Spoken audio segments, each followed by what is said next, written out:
my name is Joel. My name is Hugh. And today we are doing the Drafthouse Top 100 of all time. More specifically, we're doing numbers 40 through 31. If you were here before, I don't know why those games are hot garbage. This is where the real stuff starts. I think it's your turn, man. Number 40. All right. Well, my number 40, you said in your last 10. Number 40 is from Sashi and Sashi. Let's make a bus route. I love the Sashi and Sashi games. I wish I could get my hands on all of them, but they are ridiculously priced over here in the States. Let's make a bus route is it's not a roll and write, it's a card and write. Card and draw. Something like that. You have your own little board that kind of keeps your points on what you're doing. And then there's a middle board in the section, which is the section where everybody's going to draw their bus routes. So, say a yellow card gets flipped over, I look at my board to see what my yellow move is. Is it three dots in a line, in a straight line, or is it 3 lines that turn? And then I'm going to draw that on the board. And based on where I'm drawing that line, I'm going to pick things up as I go. And when I pick those things up, I'm going to mark them on my board. It's just a roll and write. I'm going to collect up my points that way. Now, the gimmick for this one would be I don't want to draw a line over another person who drew a line. Because if I do that, if I go through the same street somebody else did, or 2 people already did, for every line I go that's in the same street I draw a line on, I create traffic. And then there's buses around your board, and you have to mark off a bus for every street you drive through that there's another colored pen on it. And at the end of the game, if you have if you created more traffic than everybody else, I think it's negative 10 points. It's pretty big. It's a big penalty for how many points you collect. So, I mean, other than that, it is just a roll and write point collecting game. It's just done really, really well. It's super colorful, and basically all of Sashi and Sashi's games are minimalistic. Yeah, the art is not the art or the not very detailed. It's very big block colors. Yeah. Very vibrant with the colors. Usually generally primary colors. So I have 2 of their games in my top 100. I have Wind the Film, and then I have Let's Make a Bus Route. Let's Make a Bus Route, I think you can get for about $80 on Amazon or on eBay. But those are people who know people in Japan and are getting them shipped over here somehow. I don't know how. Otherwise, yes, it is impossive to talk to Sashi and Sashi and get those games brought here. Right. Because if so, I would have all their games. I have played a couple of their other games, and I also like them too. Coffee Roaster is really fun. It's just it's a one-player game, so I don't play a lot of solo board gaming. But that's also a really good game. If you're a solo board gamer, Coffee Roaster's great. But my number 40 is Let's Make a Bus Route. All right, my number 40 is going to be Kitchen Rush. Kitchen Rush! Kitchen Rush is a worker placement set in a kitchen at like rush hour, basically, where you're trying to get all of your meals out in time. Real-time cooperating. It is a real-time co-op in that every time you move a worker, those workers are actually sand timers.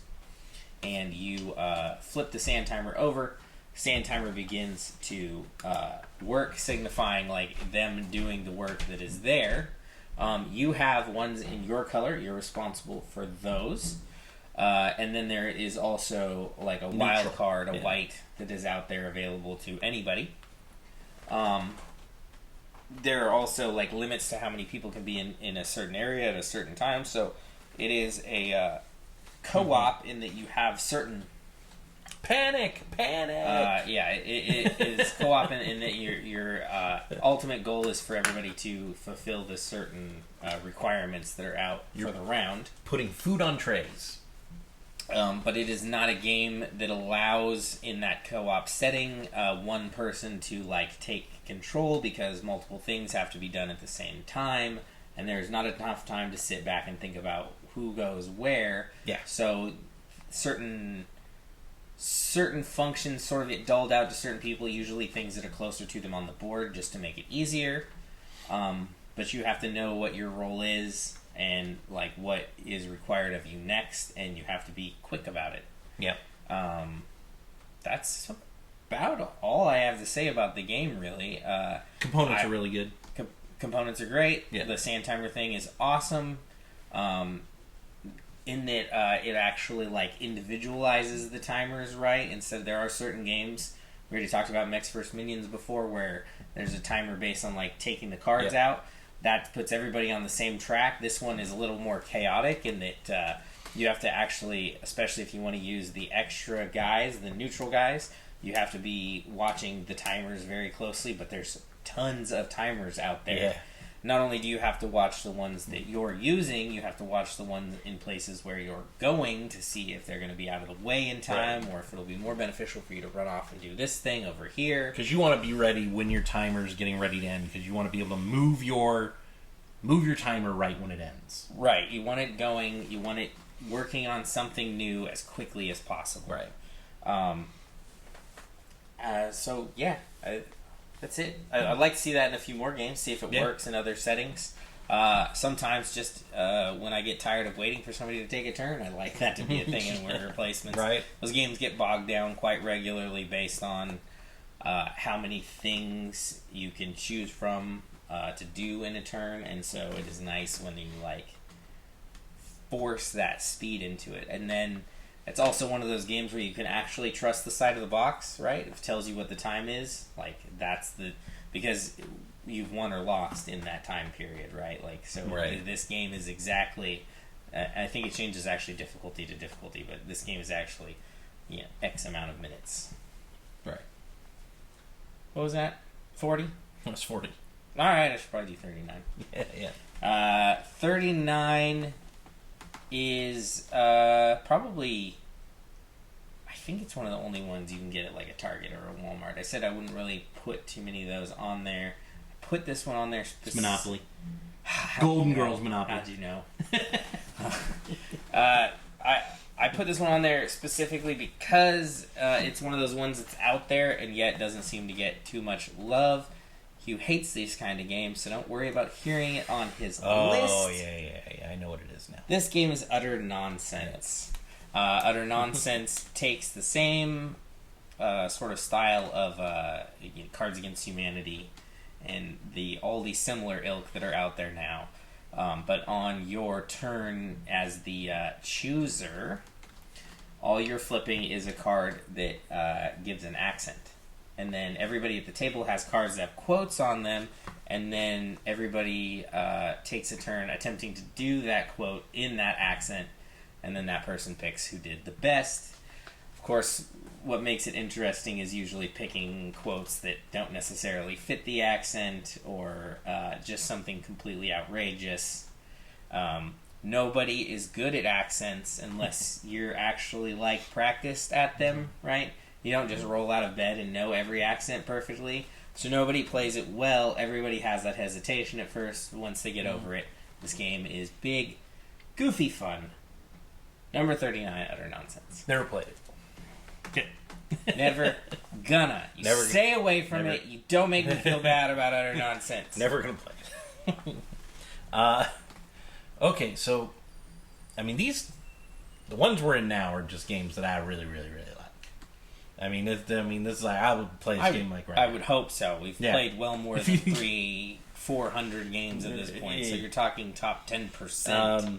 So my 39 is, I put two names down here. It's the same game, basically. You've already said it. But it is What Were You Thinking? / Hive Mind.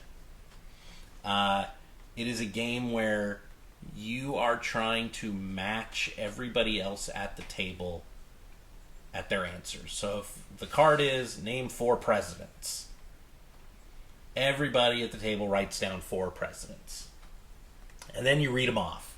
And you see if you match everybody. You're going to get a point for every person that you match with. And whoever has the least amount of points, they fall down. They go down on in Hive Mind. So this is kind of the opposite of most of the trivia games in that it's not the more obscure knowledge that you know. It's the better you know the popular knowledge. Or the people sitting at the table. Or how well you know the people sitting at the table. Yes, that can come into it. Right. So Richard Garfield created this game. He created it as What Were You Thinking years and years and years ago. I think I played it 20 years ago, 25 years ago. It just looked like a game that you could get at Target. You know, it was like Scavengers. It was just this big purple game that said, "What were you thinking?" But I loved it. Years later, Calliope Games, which it is still available, they're still making it. It's called Hive Mind. It is a great little party game, and it's super simple. Yeah, they changed it into where you're all worker bees, and of course you have to be acting in unison. So getting the questions right keeps you on the same level in the honeycomb of the bees.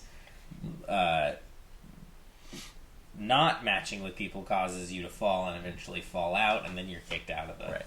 And then there's one loser, and then there's a loser, and that ends the game. Yes. This game isn't about finding a winner; it's about finding the one loser. Yeah.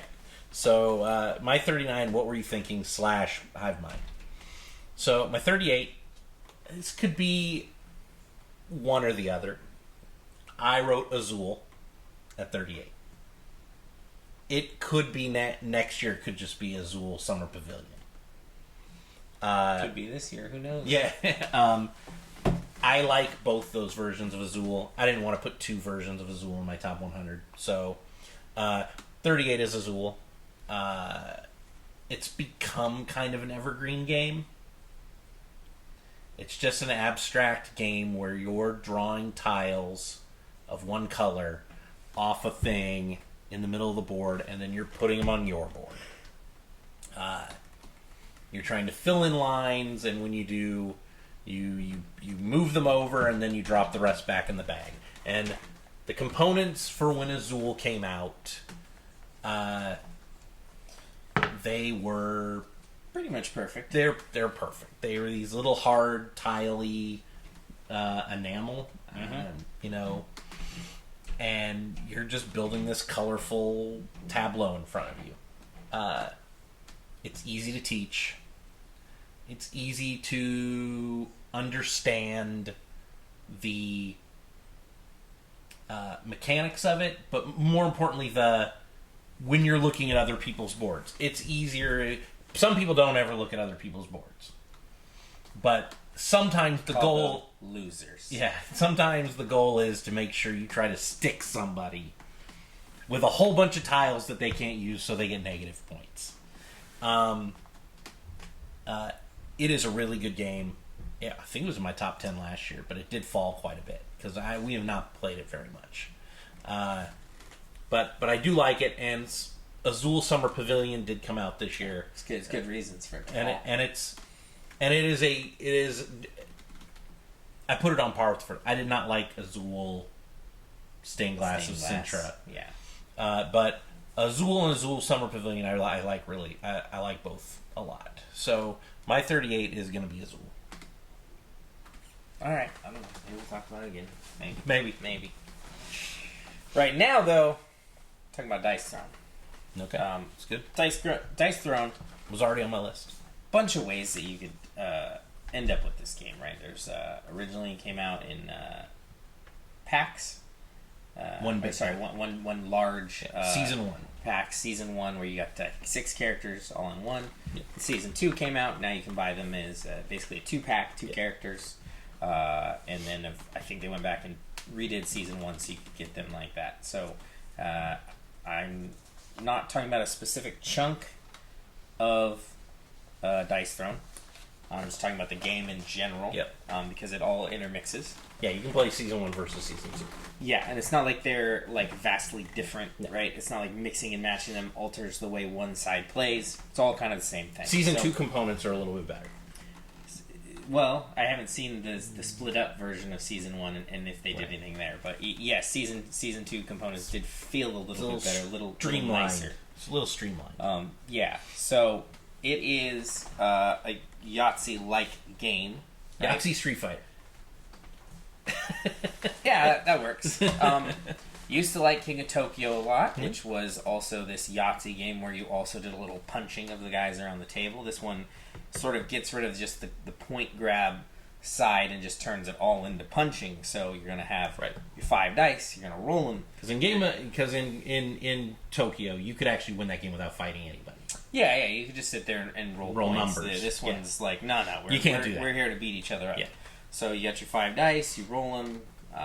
There is unique dice to each character, so the faces will be different. The amount of faces on each one will be. I mean, it's 6-sided, but the amount of bows for the monk might be different than And it's Yahtzee style. You can re-roll. Yeah. So you'll roll them. You'll decide to choose some to keep. You'll roll again. Just the same thing with Yahtzee, and then you're trying to build your best hand. Your board is a character that has a layout of what those different rolls will end up doing. The idea is to punch your neighbor and occasionally defend or heal yourself with some of the dice.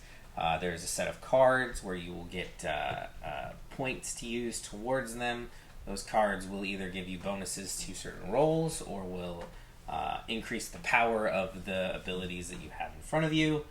Last man standing wins. You can play 1 to however many players. I've only played 1v1. I mean, it's set up. I think there's a specific number on the box, but it's set up where if you had 10 people sitting around, it would be the longest weird game ever. But you could put 10 people down to play. Right.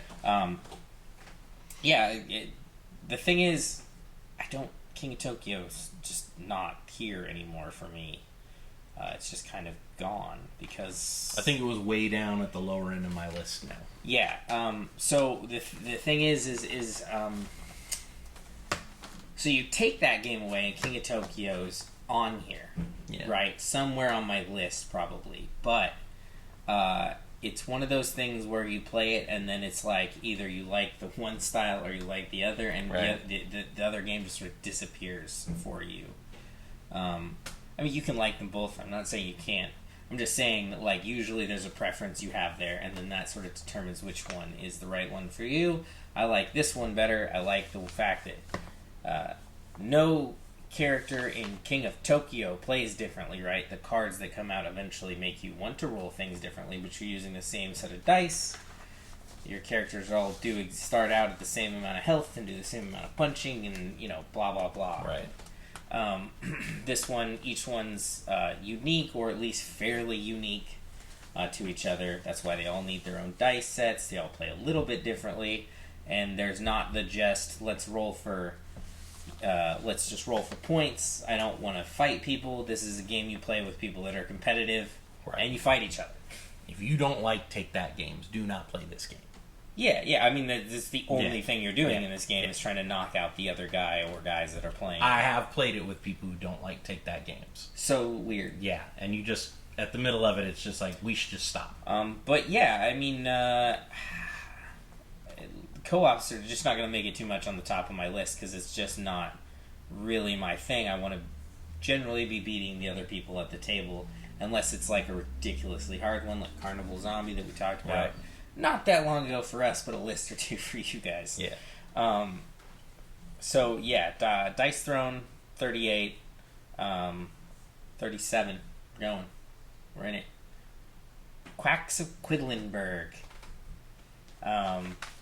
Yeah, I'm sure you have to look a little higher on your list. Quacks of Quedlinburg, press your luck. You're a witch brewing potions. You're throwing stuff into a cauldron, and you're basically doing it until you're just shy of making that thing explode. Yeah. So each round you'll draw from a bag. Those components. I love drawing color. The color of the component will Who doesn't? Yeah, I know. The color of the component will determine what it does. There are things about, getting extra points or getting further outside the pot, which of course gives you extra points or extra money to spend. And you're just going until you bust or until you think you're too close that you shouldn't go any further because you will bust soon. And then you're getting points, and then you're using the money that you're collecting each round to purchase more stuff, more ingredients to chuck in the bag. To then, of course, do better and better. There is not a lot of there's not a lot of safety net in this one. Nope. Some of the other ones that we've talked about or will talk about, like Deep Blue Sea, not Deep Blue Sea, but Deep Sea Adventure. Deep Sea Adventure. That one, if you press your luck too hard, you also make it harder for everybody else. So you fix it in Deep Blue. You can find a lot of stuff to keep you safe, right? You can focus on that if your luck is bad. In this one, things can just go bad and it can suck. Just for you. Just for you. But unlike some of the other games that are not going to make it on my list, this one is fun in the meantime. Yeah, you can bust. You'll still get something out of it. You either get points or you can buy something. Right. But not both. Right. And just the way that the game shakes out when you're drawing the pieces out, right, and you're sort of seeing, okay, I got this, and it let me get this far out on the board, and what's left in my bag, and you're kind of going through the motions in your head, is very engaging, and it sucks to bust. Yeah. Obviously, that's not what you want to do in any press your luck game, but it doesn't feel like the end of the world, and you're like, okay, I'll just get back into it next round, Haven't seen that. I have seen that theme on other games, but none that I've really played. None of them have made it that interesting. And just the presentation is really nice, where you have your big cauldron board. Right. You have your weird little rat that you can just chuck in the stew at any point to help out. Just overall, a nice package. It also has a great expansion. Yes. Herb Witches. I like the expansion a lot. And then also, it's one of the most... blinging it out? I mean, it's one of those games where a lot of people have taken the components. Yeah, and it's a game that you screw up. So the components aren't... It's one of the weird ones in that way, because the components aren't necessarily, bad out of the bag. Sometimes you do it for games where the components kind of suck. Right. Looking at you, terraforming Mars. Yeah. You little chipped gold. Yeah, and pieces. Also no indented boards on it. And no indented boards. What is going on? It's just savagery. That's what that is. But a lot of people build their chips, the pieces of potions that you put in the bag, they make them a little... Yeah, it's like chunkier. An immediate thing you go out and do. And not necessary, but a nice little one-up, a nice little extra to the game. Yeah. One that doesn't cost you a bajillion dollars either. It's not like when you have to go get metal coins for a game. It's okay, $50 down the tube. Right. Yeah. I mean, I could talk about it some more. We can just wait till it shows up on yours, because it's going to show up, guys. If you don't know this, it's going to show up. Yeah, it's going to show up later. 37 Quacks of Quedlinburg. So my 37, I'm guessing it's going to be higher on yours, or it didn't make your list, which is amazing. One or the other, I guess. So my 37 is Skull. Skull is a game that you could literally just make your own version if you wanted to out of coasters. Typically, it's made out of beer coasters. Beer coasters. Yourself. So it's a little bit Liar's Dice, kinda. You have coasters. You're putting them out, but you're putting them out face down, and you have one that's a skull. So it's like flowers. The version we have is flowers, and one's a skull. Yes. And you're putting the flowers out, and you just keep going around the board until somebody says... Well, okay, so you're placing a bet of... not placing a bet. You're placing a coaster face down. Right. So it's all hidden information. Hidden knowledge. At least one full round has to go around the table where everybody gets to put at least coaster one coaster down. But then you can say you can yell out a number. But then you can continue to do so, or you can start to bid. Right. And you say, I think I can guess, or whatever. Right. And at some point you have to do that, because you as you go, if you're correct, I don't know what happens when you're correct. When you're wrong, though, you lose a coaster. Well, let me back it up for a second here. Okay. Yeah. So when you go, you say a number. I say 2 because everybody's putting down a 1, and what I'm saying is I can flip over the one in front of me, and that won't be a skull. And then I can flip over at least one more out there, and that one won't be a skull. If you're right, you win the round. Right. You're halfway there to winning. Oh, that's right. Yeah, you lose. Yeah. You lose a coaster. Then you lose a coaster At random. Yes.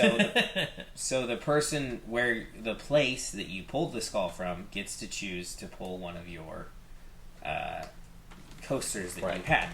If it was you, if you screwed up, then you get to dump whichever one you want. If it was somebody else, they randomly pull out of your pile of coasters to remove one. So they will know what's missing, and you will know what's missing, but nobody else. The rest else. of the table is still uninformed of what's happening between the two. So if they randomly pull your skull, they know they can always draw from your pile, and they are perfectly safe. The game is unbelievably simple. Takes like 10 minutes to play. Yeah. You can play it anywhere. I mean, literally, like I said, you just gotta have a handful of coasters. It's a big bluffing game. If I'm going for it, I always like to call more than the amount of tiles that I would have to draw to pull the skull. I'm just right there, right in the front. So, yeah, my 37 is skull. I might come up on his list. I don't know.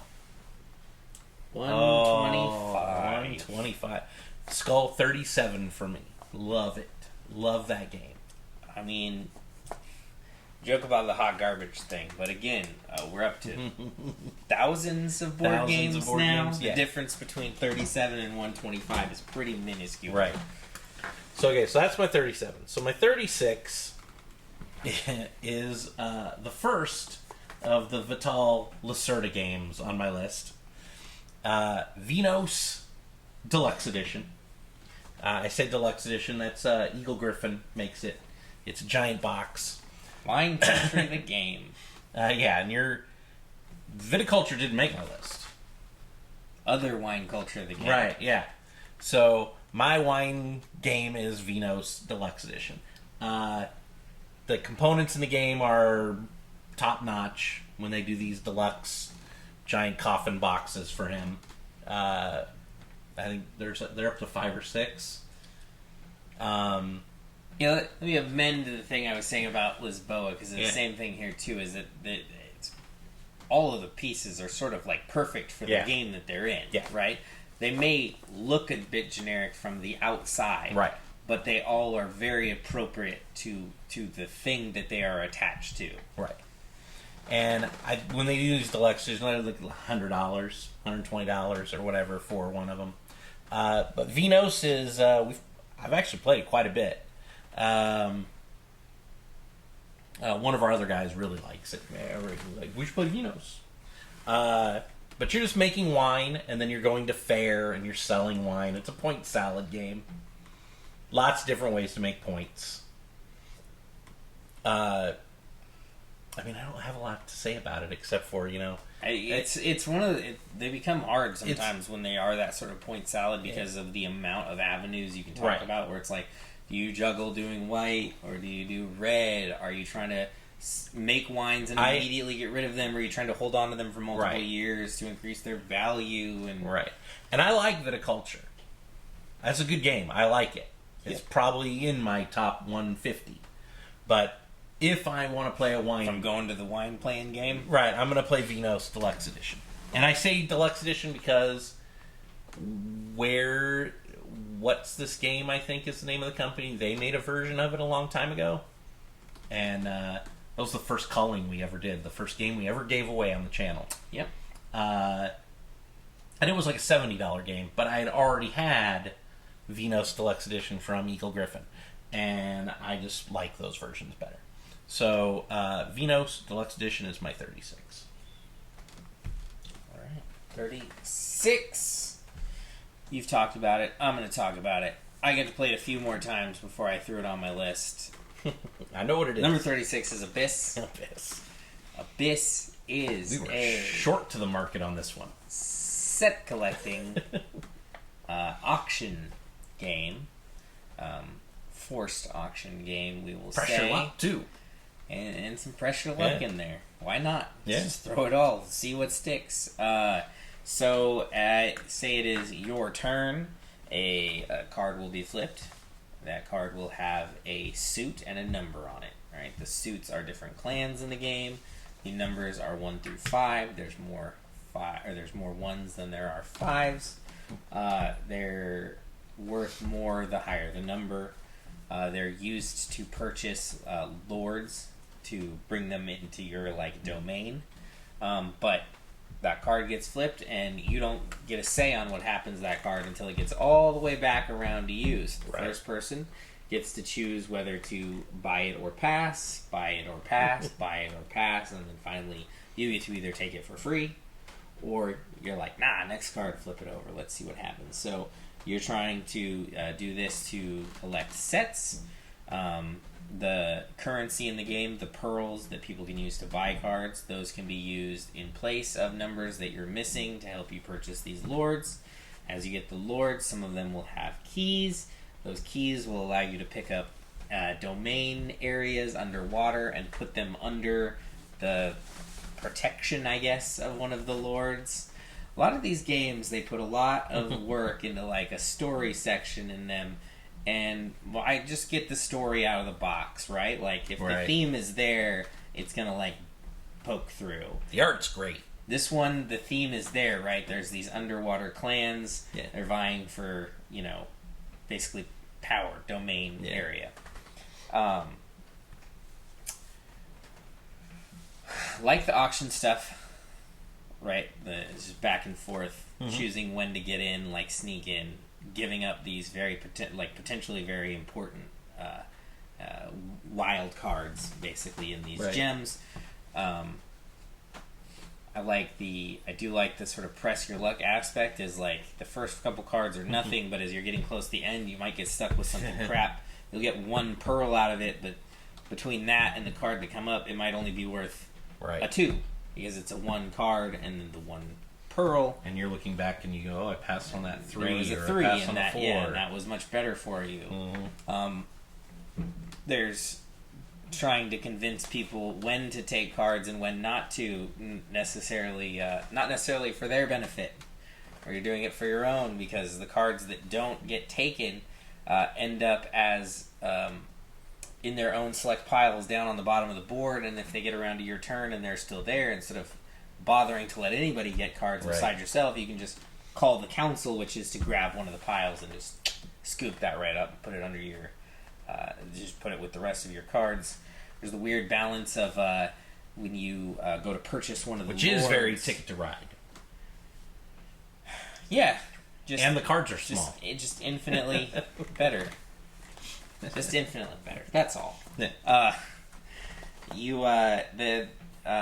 There's a little sort of mini game in buying the lords, in that you get to keep one of the cards that you use to purchase the lord, but it's the lowest one. And at the end of the game, those cards can have a lot of different effects depending on the lords that you've kept. And so trying to juggle whether you want the certain or color, even just straight up or trying to keep a high number, or just the straight up point value that's on them. Because if you always have to use a 1 to buy your lords, then you're stuck with these 1s, and they're only worth 1 point at the end. Right. But if you somehow manage to use all big chunky numbers like 4s and 5s, then you have 4s and 5s in front of you. If you had done that, you also probably got a lot less cards along the way, which means you had a lot less chance to get extra cards out there, which could have, which certain lords will give you bonuses for having a lot of cards out there versus few. Although some lords will give you better bonuses for having few cards out there instead of more. So it's another one of those games where you have to play pretty fluid based on what cards come up, because you won't necessarily see all of them. You won't necessarily see all of the lords. You definitely won't see all of the domains, which factor into your points at the end greatly. So I like those games where you have to play a little more fluid in the moment. You can't it's not, you don't just have it mapped out sort of at the beginning. You're like, okay, this is the thing I'm doing. Right. You can't just execute on that. You have to see what comes up and then go, what's the play here? Just all around, like, awesome strategy game. Jumped way up your list. Well, from not on it to yeah. To what number was that? 35? I told you how this works. It was 36 on this day in history that this list was made, and tomorrow I might play a game and it's practically gone because it fulfills that need. But I haven't seen that game yet. So right now, Abyss 36. Okay. Guess that leaves me with 35 next time. Yeah. Alright. 35 is one great taste and half a great taste that taste great together. Between Two Castles of Mad King Ludwig. Okay. Takes Castles of Mad King Ludwig, a very zany building game, and Between Two Cities. Right.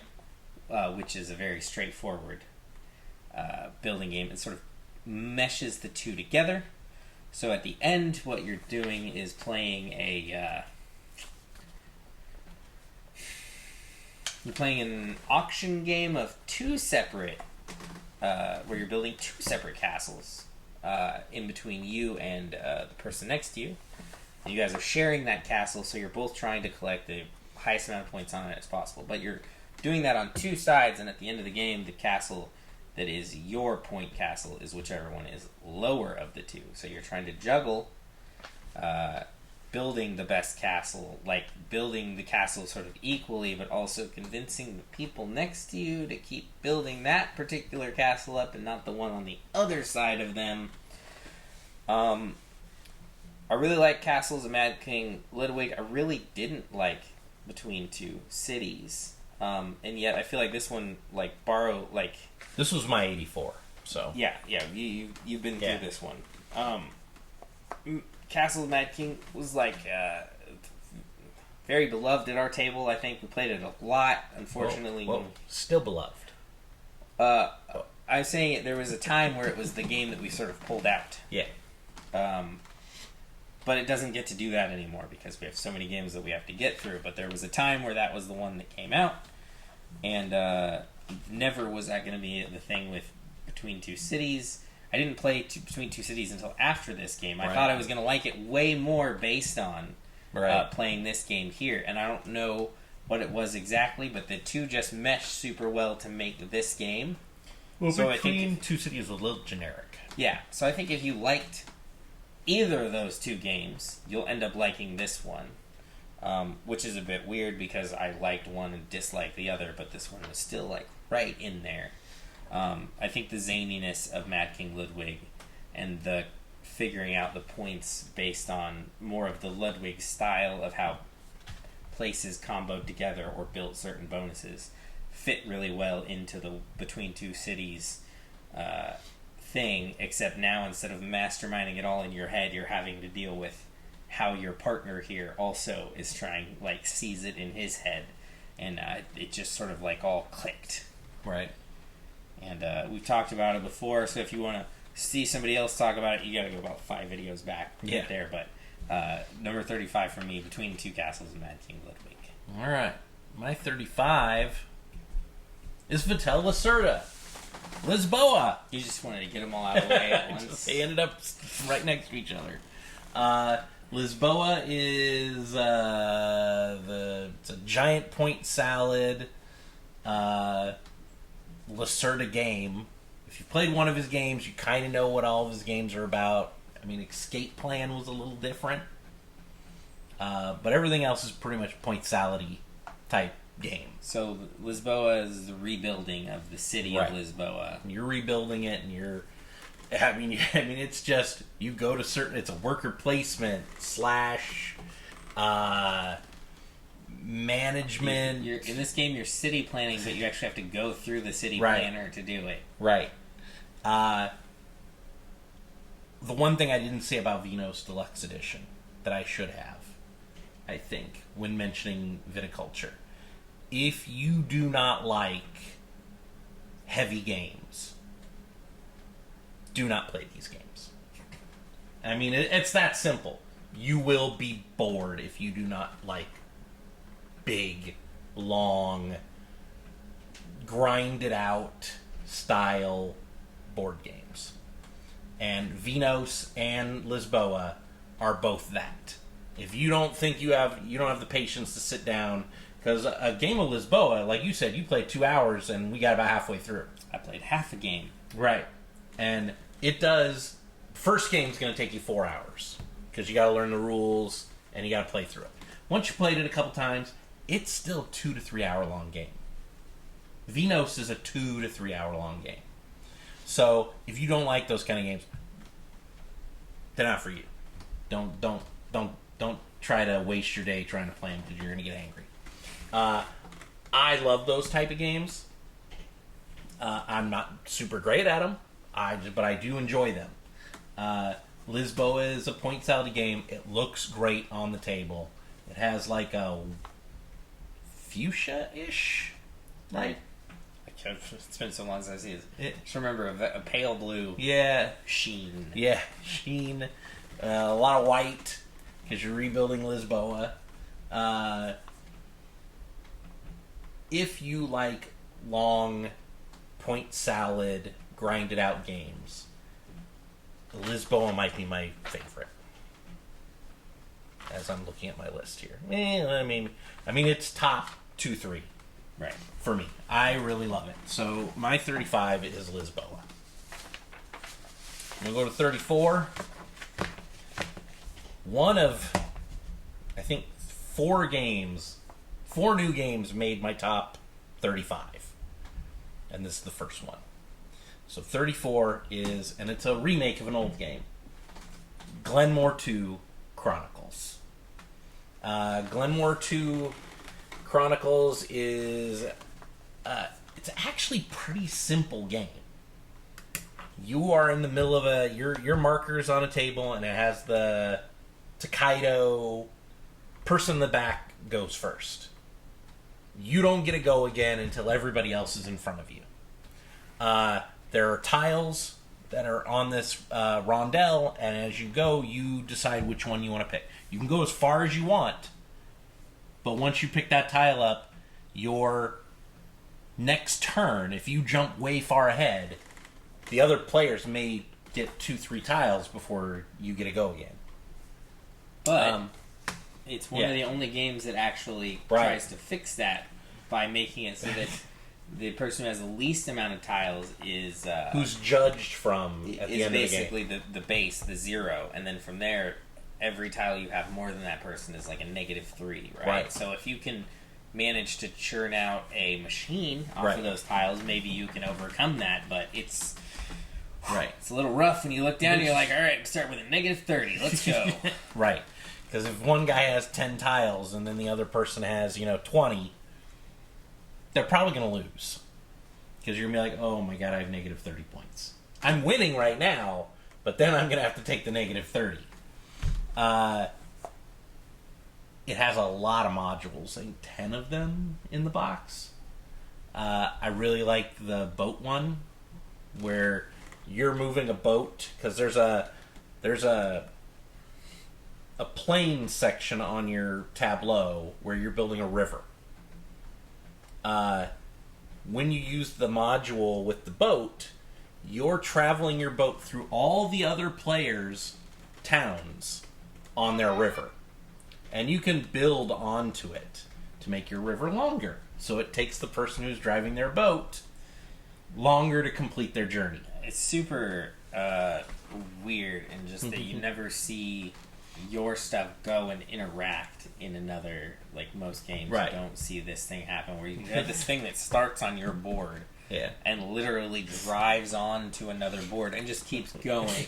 It doesn't really affect their board in any way, but just that you have this thing that's like moving throughout the is weird. And that's just one of like 10 little expansion or modules in Glenmore 2. And you can kind of pull them out and play with whatever. Play with them all if you want, but yeah, I really like this game. Base game is great. Certain things feel like they're more powerful than others out of the box, but that's quickly equalized by adding in the different modules. Not that it evens them out, but what it does is it generally takes one type of resource and puts some sort of emphasis on it, and then makes it more abundant at the same time, so that everybody has a chance at like using it in that way. I've seen a couple of the modules. All of them have been fun in some way or another. Some are a little more aggravating than another. The boat one can actually be painful. Yeah.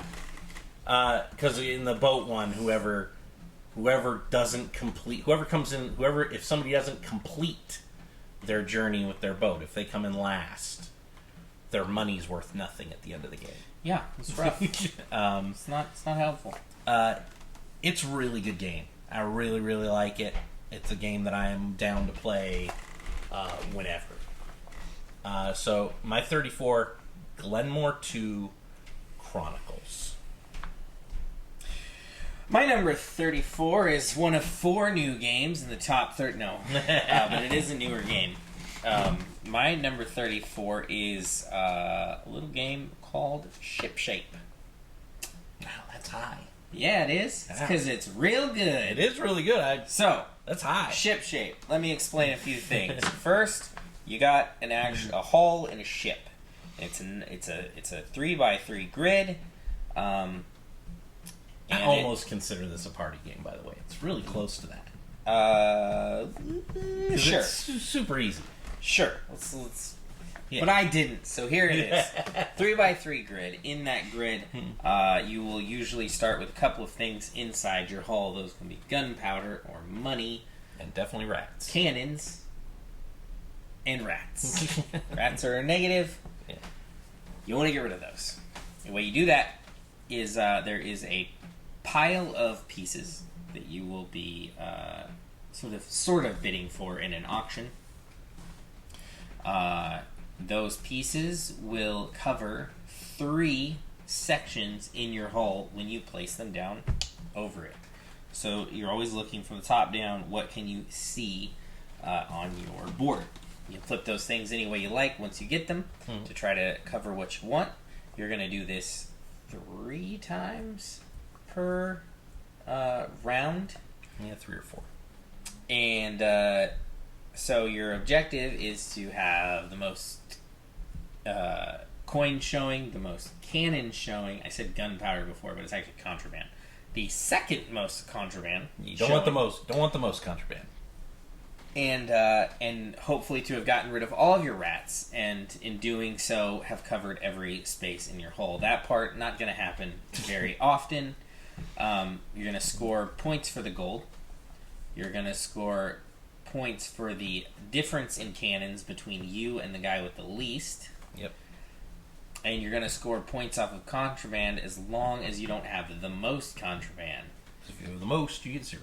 Because if you have the most, you get 0. You get stopped, you get frisked, and every other boat goes on just fine. Yep. If you do well in a round, you'll get a new board that's a bit harder, and it'll be a bit harder than the guys who did poorly in the round before. So it is actually a bit of a benefit to not go into, say, the last round as the first player.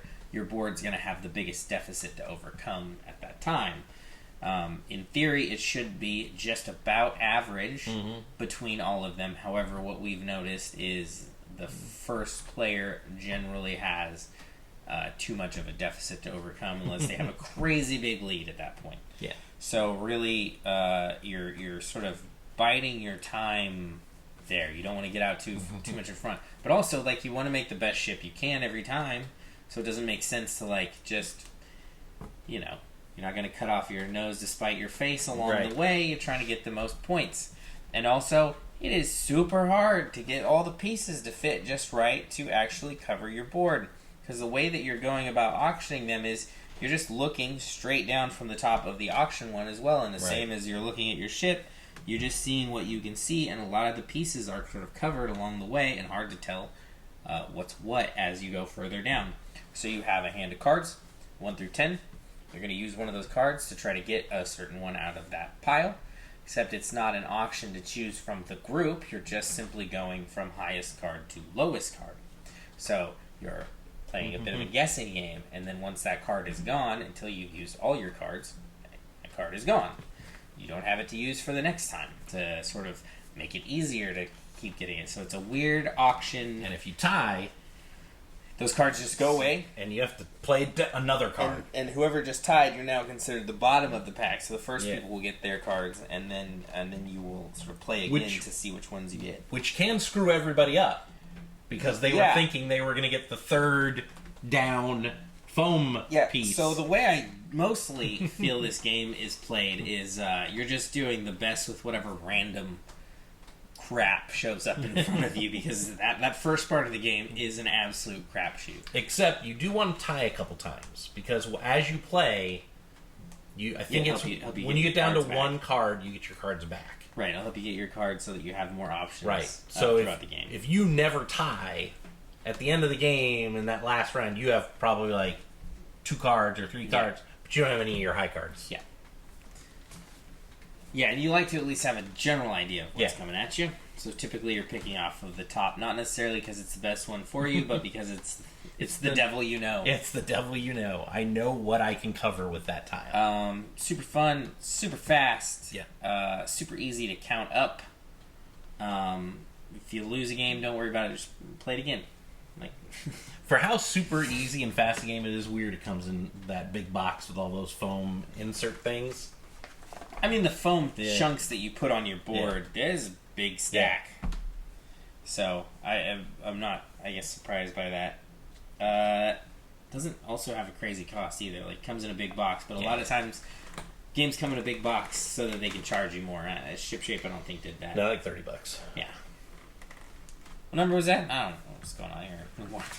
ShipShape, number 34. Number 33. I think you already went over this one.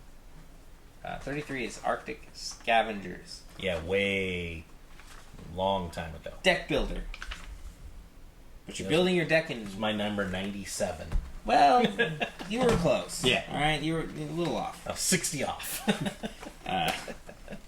Arctic Scavengers is a deck builder where you're building your deck in a few different ways. So normally with a deck builder, here's your line of cards, you buy whatever cards you want, it goes in your deck, you're good to go. This one, you go digging for cards in one pile, you go buying cards in another, and finally whatever cards you don't use in those areas, going to the fight. You're pulling them back and you're keeping them hidden. And at the end of the round, you're all duking it out with whatever military presence you basically have over a very good, typically, card. That one person knows what it is. One person is aware of. It's the person who went first in the round. And so they're doing a bit of bluffing with their own cards. You might be still doing a bit of bluffing with yours if you're not really the last person. In that you're choosing what to keep back, what's worth using as resources, what's worth keeping to try, what's worth getting a guarantee versus what's worth going for the either unknown or known benefit, but still you can't just know, you can't dictate for yourself whether you can buy that card or not. That's up to everybody around you. Going to a fight, and I'm taking my shovel with me. I have never played what is just the base game, right? Because the base game at this point is like 2 expansions or one expansion built into it. I think it might be 2. And so when it comes out of the box, it's all pretty much ready to go as the 2 or 3 expansions that it comes with.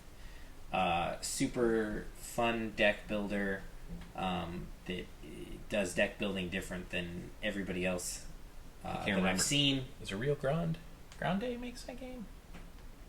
It doesn't have a great look to it. I don't want to say because it looks old. It looks older. It looks old. Well, of course it does. Yeah. That being said, especially but it's a really good game. Especially if it's a Rio Grande game. It's one of their better looking games. Right. Yeah, it'd be nice if somebody could put a touch of paint on there. I don't have a copy myself currently, so if you did, I would have a copy. Whoever out there is watching and happens to own the rights. So. Yeah. Just some new art. Just some new art. Just some better cards, because the cards aren't the best. But also not necessary. Happy to play this game anytime. We've been playing that game a long time. Yeah. and we still occasionally play it, which is really the sign of like a standout around here. 33, Arctic Scavengers. All right, so my 33 is the second new game on my list, I believe. Yeah. Your games are getting newer, mine are getting older.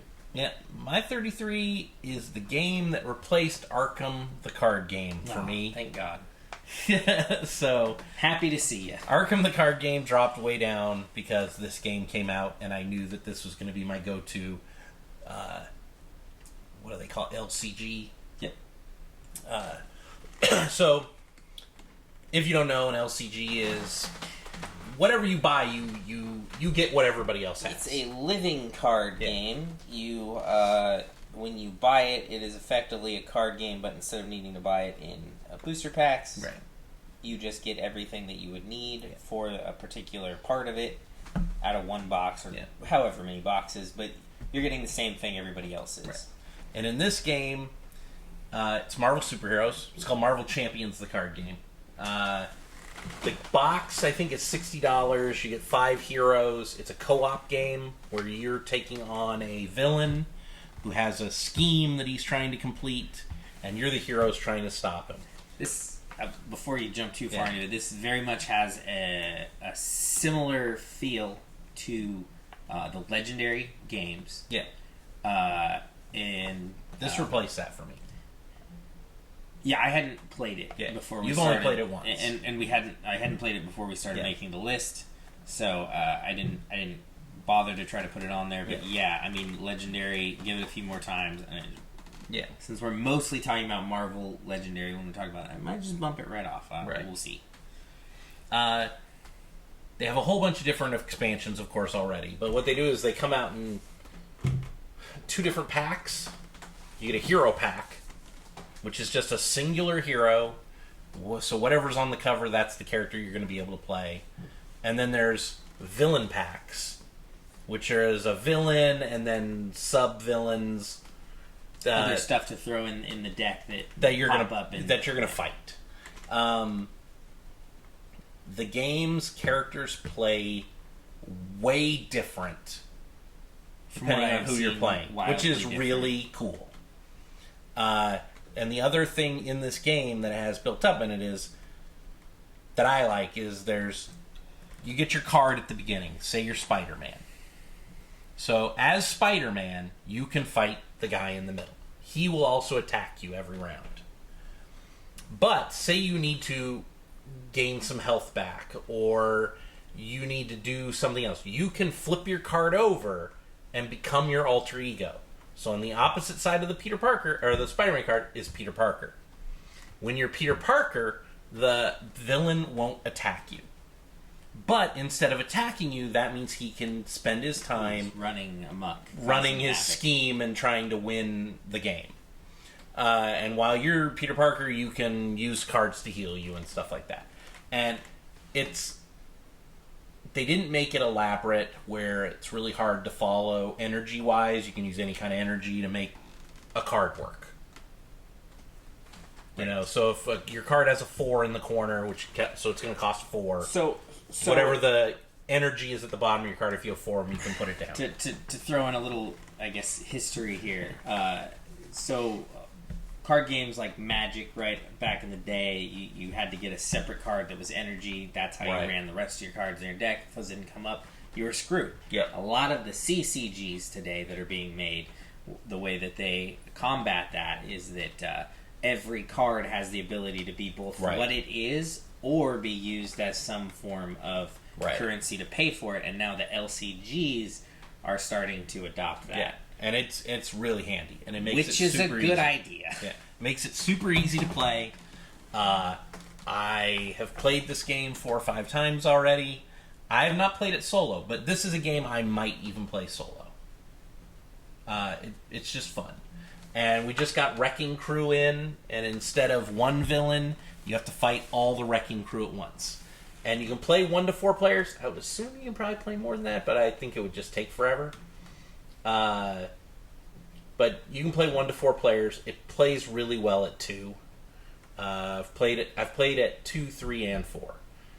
4 makes the game a little long. 2 and 3 is fine. But I really enjoy the game, and it totally replaces Arkham. And I do like the story base version of the Arkham game, that it gives you a story as you're playing. I'm sure that's coming for the Marvel game. I would not be surprised. But also, like, a bit of the story already happens if you're following along, if you're actually, like, paying attention to the cards. Not to the same extent, I don't want to say it's anything like that. It's not quite like Hero Realms, where you have, like, a full booklet of stuff that's happening. But if you're following, like, the plot and what's happening when the other characters get introduced and why they get introduced, almost all of that is there. Yeah, I really like it. Marvel Champions, the card game, is my 33. So my 32 has already been said. 32 is Fox in the Forest. Yeah, that's all right. Yeah. I really enjoy trick-taking games. I like the fact that somebody created a 2-player trick-taking game. Because usually, you need 4 players. Yep. 4 players is when trick-taking generally works. But Fox in the Forest does it. Everybody has the same number of cards. Each card they have does the same thing. So my 7 has a special power on it, and it's the same power your 7 has on it. And you're trying to get to a certain point total to win that game. It's a very simple game. I don't even know how many cards are in the box. It's not very many. Is it 9 per suit? I mean, it is a tiny deck of cards. My game trivia is not on right now. But the game costs like $15. That is one of the best per dollar buys you can buy. Fox in the Forest is just a really good game. And you can play it anywhere. You're on a train, you're on a plane, whatever. It doesn't take up very much space. It's just trick-taking. Joel already went over it, but Fox in the Forest is made by Renegade Games. It has great art. Like I said, $15. I'm pretty sure it's like $15 on Amazon. It might MSRP for $20. Mechanically, pretty perfect. Yeah. I mean, Hearts in its own, the trick-taking game works really well. Yeah. So you take a couple of cards off of there, you add a couple of powers that are strong, but not like they're not game-breaking. Yeah.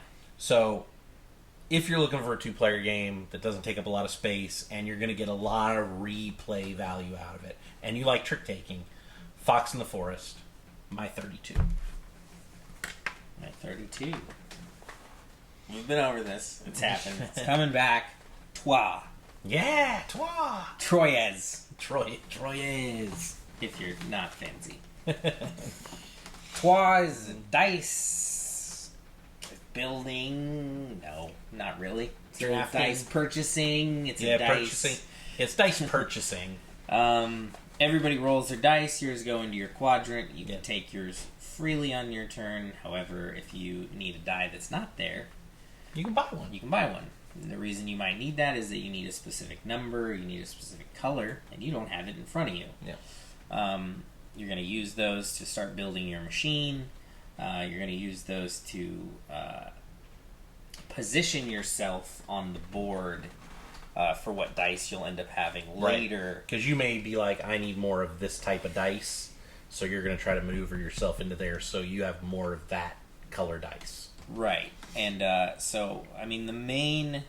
there's of course more going on like around the board and what you're doing, but the main thing that sticks out is this whole dice phase. Dice phases in games are dope. I think we'll talk about it again, but for now, I have a few of them coming up. For now, Trois is sort of the I think the first one that I know of to really do it big.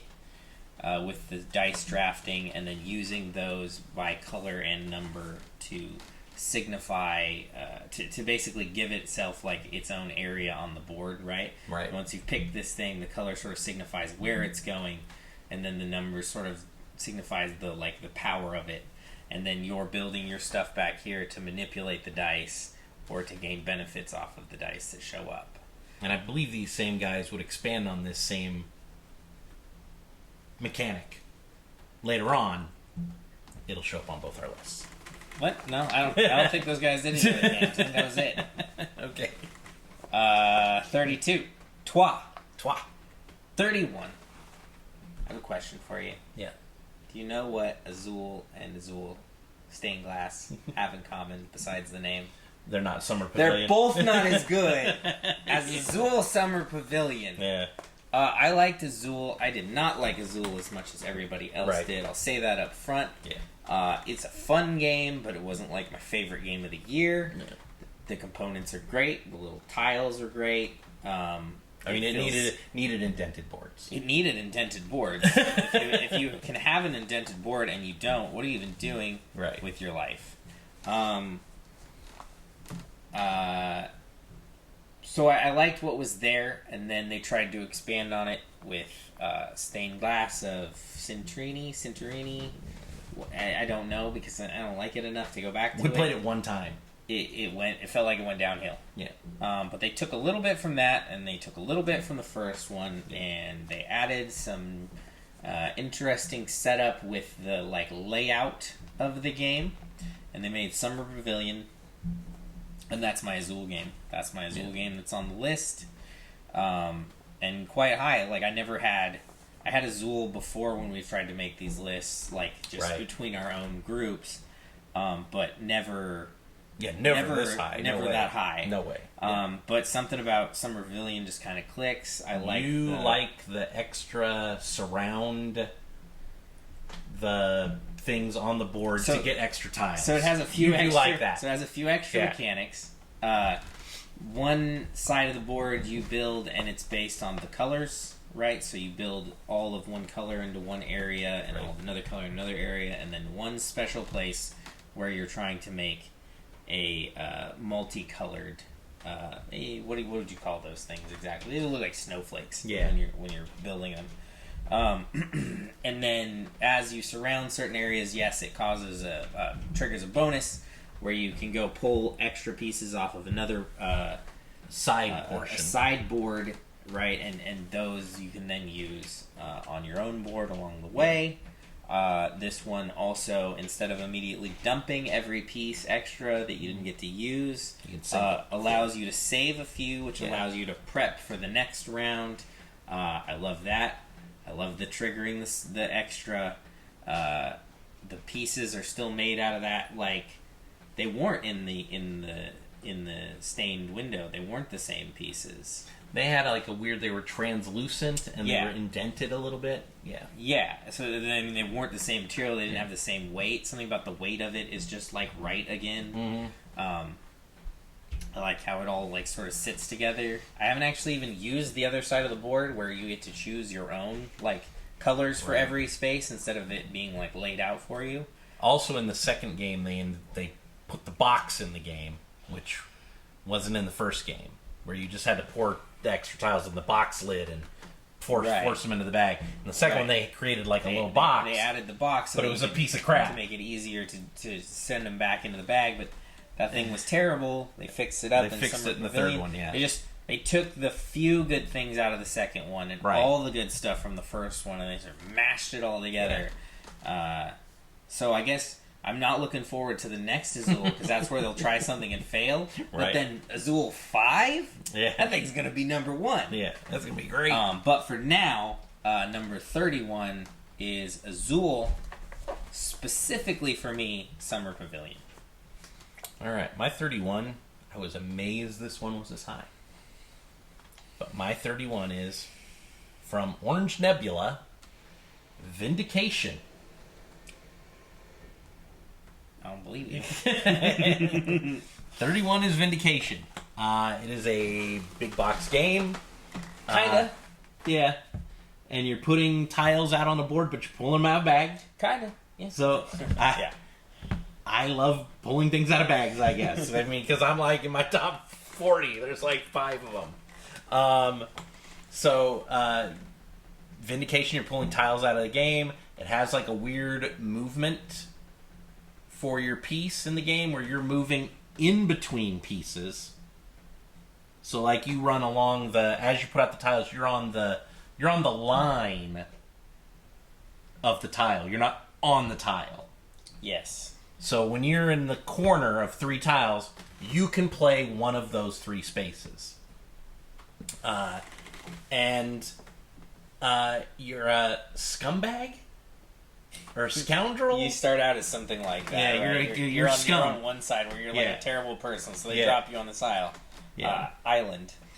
And Australian. You're Australian. And then you're trying to.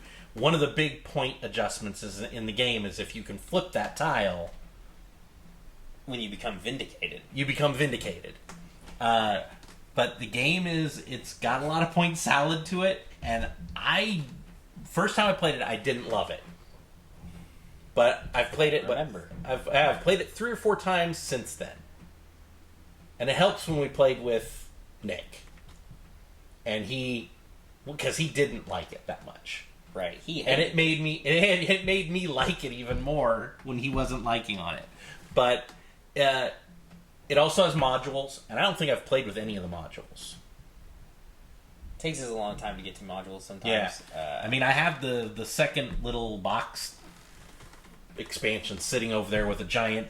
So we will like a game, and then begin to buy the extra components. But liking a game, we have to know real quick because we're only going to play it once, twice a year. And this game was a Kickstarter because it came with like some miniatures, but you didn't really need the miniatures. There's like a big dragon or something that comes with it. I don't think it actually does anything in the game. I think you may set it out when you get the dragon to show up. Yeah, it's like a silly add-on. Yeah, just like the Kickstarter add-on. But the game is really solid. And it is it is a fun tile placement. Getting down your path of where you're going to go to get what you need. It's kind of an RPG. Yeah, a little bit. Your character is focusing on certain aspects of like mind, body. Right, and you're casting spells or whatever, and then you're getting like allies. This is probably one of those ones that has like a big storybook at the front of it. And we're like, no, we just played the game. Just give me the game. Tell me that story. I think it might be hard to get, maybe. I think it might also be like $100. I mean, I don't actually know. I think it was pricey. I think it's a bit more expensive than you expect for the box of the size. It's the same size as most of your $60 games, but when you pull it out, it does the... all the stuff in it is really nice. Yeah, it has components that didn't have to be built the way they were, but like they were, so like we appreciate that. We always talk about this. Put your best foot forward. Yeah, if you have a game and this is the way the game is supposed to look and play, don't make the sacrifice. It would do for people that need it, I guess. Yeah. But then also tell people, like, if you're really looking for the experience, this is the one that you're looking for. And it has the thing where it does, like Stonemaier Games does really well, where like all of the stuff in there is like very important to the game. Like all of the pieces are like fit together properly. All of the trays are inserts that are actually like proper to the game, that are helpful. The trays are benefit. The trays are nice because each person gets their own little tray. Yeah. And so. Yes, you're paying more, but you're paying for what would normally be a deluxe edition anyways. Right. So, my 31 is Vindication. If you can find it, I mean, give it a try. I mean, I think if you live here in Oregon, you can go to any game place and they probably have a copy you can play. Or you just show up at Guardian Games, and sometimes those guys are in there. Yeah. Just be like, where's your game? Because I actually think they're down the road from them. So 31 Vindication, and that ends the list. That is 40 through 31. Yep. Those games, not too bad. Yeah, not too bad. No, I'm lying. They're hot garbage. No, they're good. Come back. Don't listen. They're great.